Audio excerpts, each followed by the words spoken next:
Good morning from হানলে।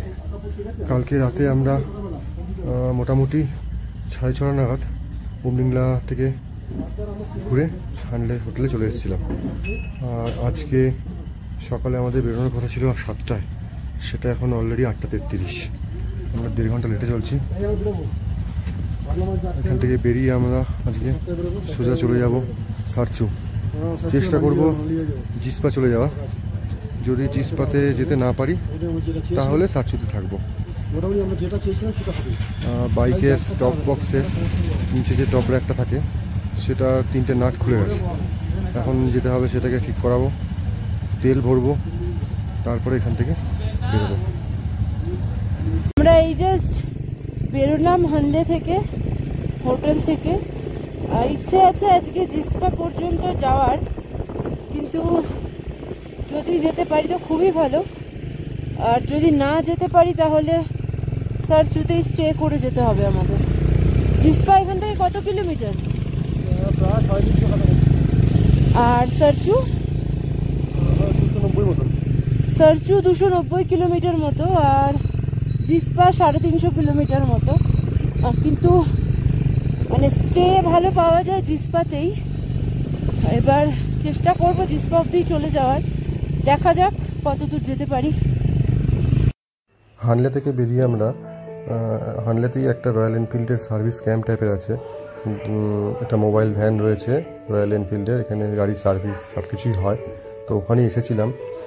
ওই আমার top র্যাকের নাটগুলো যদি পাওয়া যায়, বাট নাটগুলো পেলাম না কিছুতেই এখানে। তো অগত্যা আমাদের এখন বেরিয়ে যেতে হলো। যদি সামনে কোথাও কোনো গ্যারেজ পাই সেখান থেকে নাটগুলোকে লাগাবো, আদারওয়াইজ বাঞ্জি দিয়ে বেঁধেই আজকে জিসপা পর্যন্ত যেতে হবে।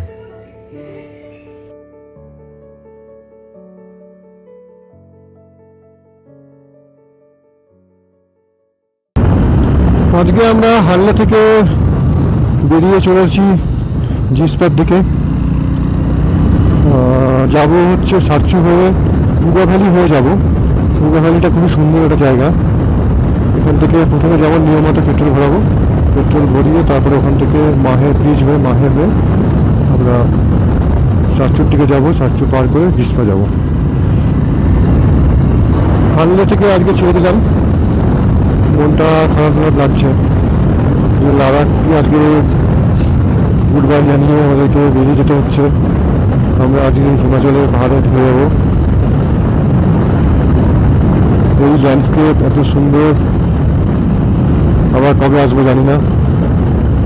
সময় সুযোগ হলে আবার আসবো, কিন্তু কিছু করার নেই, যেতেই হবে। জাস্ট ভিউটা, মানে হানলের ভিউটা এত সুন্দর, চারিদিকে ল্যান্ডস্কেপের পাহাড়, মাঝখান দিয়ে সুন্দর টারম্যাক রাস্তা, দারুণ, খুবই সুন্দর। জাস্ট ভিউটা দেখো।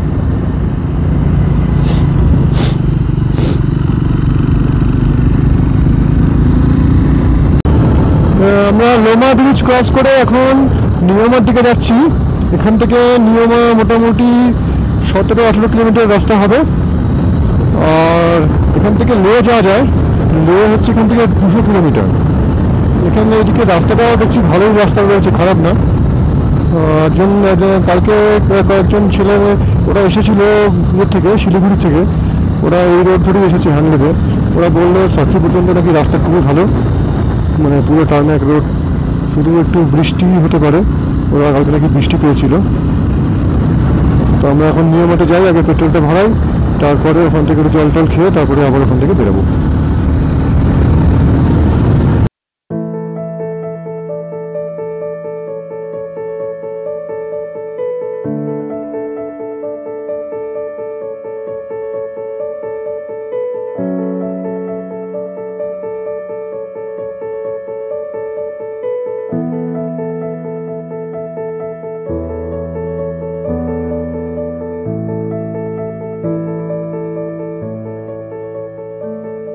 তো আমরা এখন নিয়মা পেট্রোল পাম্পে দাঁড়িয়ে আছি।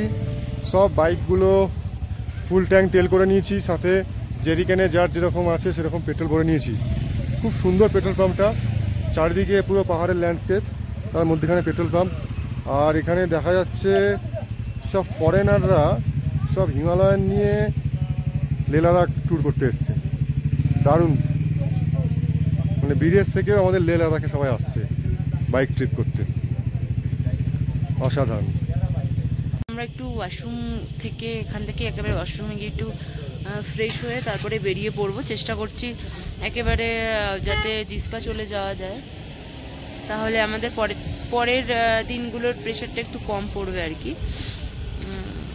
আর মানালি অনেকটাই দূর হয়ে যাবে, আদারওয়াইজ আমরা মানালি চলে যেতাম আজকে, কালকে হয়তো মানালি পৌঁছবো। চেষ্টা করছি আজকে সারচুতে স্টে না করে একেবারে জিসপাতে স্টে করার জন্য, বিকজ সারচুতে নাকি খুবই স্ট্রাগল। যেরকম আমরা আগের হানলে আর প্যাংগংয়ে দেখেছি যে কারেন্ট থাকে না, ইলেকট্রিসিটি নেই, ফোনে চার্জিংয়ের অসুবিধা, খুবই সমস্যা আর কি। তো আর থাকারও অসুবিধা, টেন্ট ফেসিলিটিসও অনেক কম। তো চাইছি আর কি সারচুত থেকে এগিয়ে আমরা জিসপাতে গিয়ে আজকের দিনটা স্টে করি। এবার বাকি দেখা যাক কতদূর কতটা হয়, রাস্তায় কতদূর যেতে পারি। তবে চেষ্টা পুরো আমাদের এটাই যে যাতে আজকে আমরা জিসপা পর্যন্ত চলে যেতে পারি। আমরা মাহে ব্রিজে পুলিশ চেকপোস্টে বাইকের ডিটেলস এন্ট্রি করালাম। এন্ট্রি করিয়ে মাহে ব্রিজ থেকে লেফট টার্ন নিলাম। লেফট টার্ন নিলে একটা রাস্তা ডান দিকে ঢুকে যাচ্ছে, এই যে কিছুটা ভাঙা চড়ার পরে ভালো রাস্তা চালু হচ্ছে। জানি না কতটা ভালো, তো এখন তো দেখা যাচ্ছে ভালো রাস্তা। এই রাস্তাটা নাকি সোজা চলে যায় সারচু হয়ে জিসপা, পুরো একদম বাঁদিকে বিশাল পাহাড়, তার নিচ দিয়ে রাস্তা, তো ভ্যালি টাইপের, বেশ সুন্দর জায়গাটা। আমরা যে রাস্তা দিয়ে আসছিলাম ওখান থেকে সোজা চলে গেলে নিয়ে চলে যেত। আমরা মাহে ব্রিজ থেকে বাঁদিক নিয়ে নিলাম, নিয়ে আমরা টুয়ার্ডস জিসপার দিকে যাবো এখন।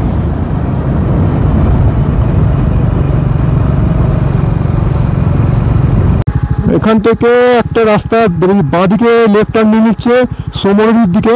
সোমরুরি এখান থেকে 47 কিলোমিটার, আর সোজা চলে যাচ্ছে পুগা ভ্যালি 7 কিলোমিটার, ডেব্রিং 62 কিলোমিটার। আমরা যেহেতু সোমরুরি যাব না, তাই আমরা পুগা ভ্যালি হয়ে ডেব্রিং হয়ে সোজা বেরিয়ে যাবো, তাই আমরা স্ট্রেট যাব। যারা সোমরুরি যাবে তারা এখান থেকে বাঁদিকে টার্ন নেবে।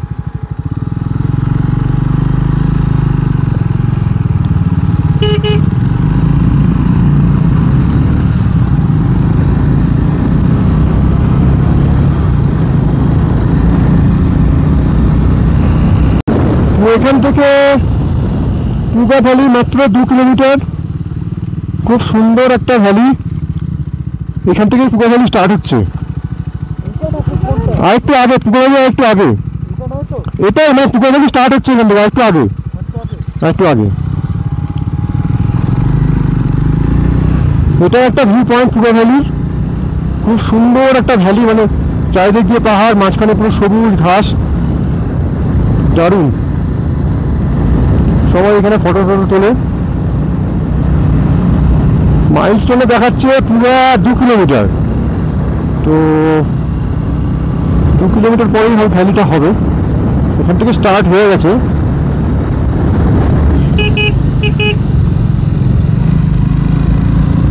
এবার দেখো,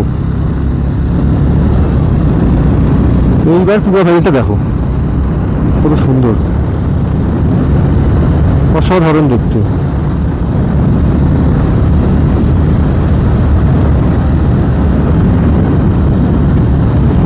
বিশেষ কিছু নেই, তবে ভিউটা খুব সুন্দর।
আর মোটামুটি 6 কিলোমিটার মতন বাকি। রাস্তা খুবই ভালো ছিল। এখন পরপর দেখছি পুরো হেয়ারপিন ব্যান্ড রয়েছে এখানে। এটাই মনে হয় ডাটা লুপস কিনা বুঝতে পারছি না, সাইনবোর্ড দেখলে হয়তো বুঝতে পারবো। বাট পুরো হেয়ারপিন ব্যান্ড একদম সিল্ক রুট যেরকম আছে সিকিমে সেরকম। পানে গিয়ে আমরা একটুখানি দাঁড়াবো, একটু জল খাবো। চা না, এখন তো 1:40 বাজে, আমরা লাঞ্চটাই করে নেবো পানে গিয়ে লাঞ্চ করে নিয়ে তারপরে ওখান থেকে আমরা ডাইরেক্ট সোজা বেরিয়ে যাবো জিসপা।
আমরা এই জাস্ট খাওয়া দাওয়া করে বেরোলাম।